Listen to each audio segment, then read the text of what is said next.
and in exercise of Article 3.8b(2), the National Executive Council (NEC) has fully approved the expulsion of Honorable Farah Maalim as the Deputy Party Leader, which was announced by our party leader on January 15th, 2025. Wiper Democratic Movement will lead demonstrations by the end of March unless progress is made towards the reconstitution of the new Independent Electoral and Boundaries Commission. Wiper will solidify its presence across the country by carrying out party elections in a structured manner, culminating in a national delegates convention. Finally, Wiper Democratic Movement will hold recruitment rallies across the country to witness the issuance of national identity cards as well as recruitment of voters. We urge our Gen Zs and all Kenyans who have not yet registered to do so and also register as voters for them to be part of the present and future decision-making process. We thank you and welcome for any questions. Our party can give his remarks, our party leader. Okay. So tuwashukuruni sana, na bado katika hali hiyo ya kuyatafakari ambayo yamezungumzwa na kusemwa na katibu mkuu wa chama, kuna umuhimu ya kutilia mkazo mengine ambayo pengine hajawekwa katika kumbukumbu za katiba, kumbukumbu za chama. Kwa mfano, yuko bwana moja anatembea kila sehemu ya Kenya kusema yeye ako katika harakati za kuunganisha nchi. Well, we want to tell President William Ruto that there's no need of talking about unifying the country around the broad-based government. Now it is official. The broad-based, blood-based government, blood-based, all right,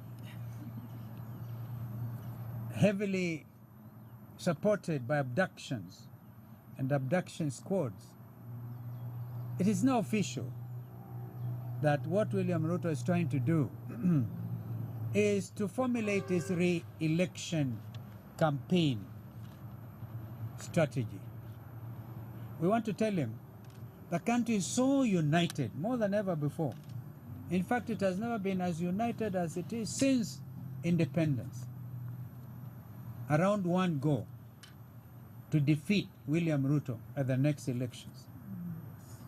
So asijisumbue sana kusema naunganisha nchi. Nchi imeunganika. Wakenya wako sawa, wako katika hali tahadhari. Huwezi ukajisifu na kujipiga kifua na kusema eti wewe utahakikisha kwamba after 2032 wewe mwenyewe utabadilisha katiba na kuhakikisha Ruto anaendelea na uongozi wa nchi. Kwa hivyo tuache kuandaa wananchi. This is the essence of democracy. I repeat, as I've done before, that taking over the leadership of this country, Executive Order number 1, do away with housing levy taxes. Yes. They are unconstitutional. They are almost an abomination.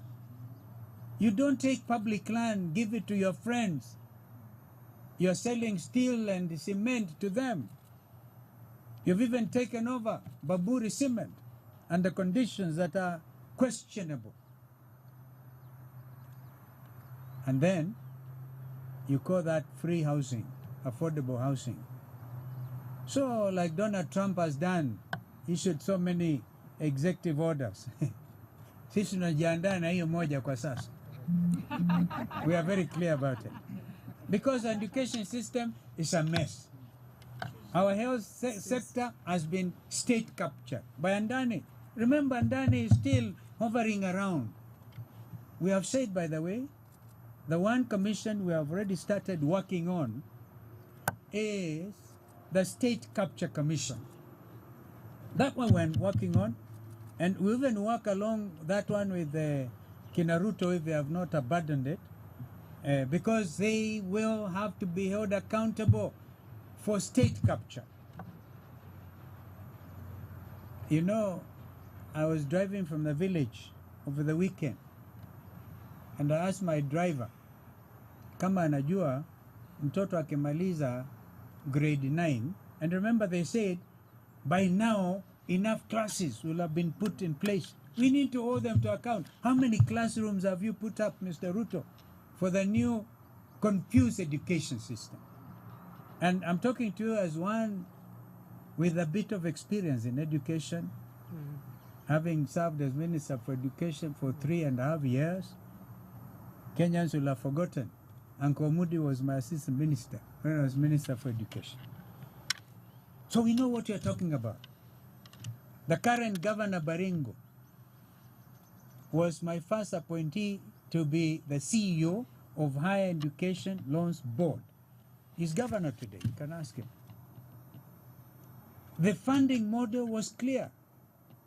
So the children of the poor, they're being asked to look for millions. Well, not millions, a lot of money. To them, they are millions. It amounts to millions, yeah. A lot of Kenyan students cannot access university education. Mtoto akimaliza grade 9, driver nikamuuliza naenda wapi? Ajui. Nikauliza security man alikuwa hapo next to him, ajui. Wanaanza kupiga simu, pigia principal wa shule moja. And I told them, before we get to Mwingi, because we are somewhere between Kiso and Mwingi, before we get to Mwingi, you have to give me an answer. I'm asking them because having been Minister for Education, in fact, a lot of Kenyans don't know. So what is all the hurry?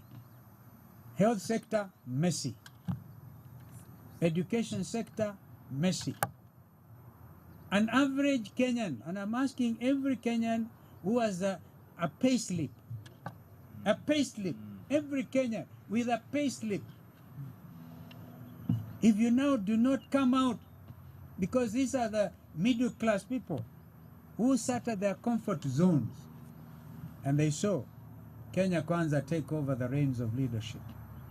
Now, if you feel a way all of us are feeling, make it your business to unite the country against getting William Ruto and Kenya Kwanza out of government. I've just come from attending the funeral service of Senior Counsel Judy Dongori, and our house to go to the family. And I was leaving that place. A gentleman called Kanoti approaches me, Secretary General of ANC, ya Musalia Mudavadi. And they're telling me, huyu jamaa ameenda peke yake. And then they get MCS from Tanzania. We know what you are doing. And if you don't believe in the spirit of gangsterism, listen to this. 5 million shillings kwa meza. You sign impeachment, yanatembea, collect 2 million. Ukimaliza kazi, the 3 million utachukua. Is that the type of democratic leadership we expect? And the paymasters are known. I think we will expose them as we go on. Simply because you cannot take criticism. Well, the country has moved. The country, I repeat, is united around one common theme. Peleka zakayo nyumbani. Thank you. Questions? I don't know. So, thank you. Thank you very much. Thank you, Baba. Thank you. What's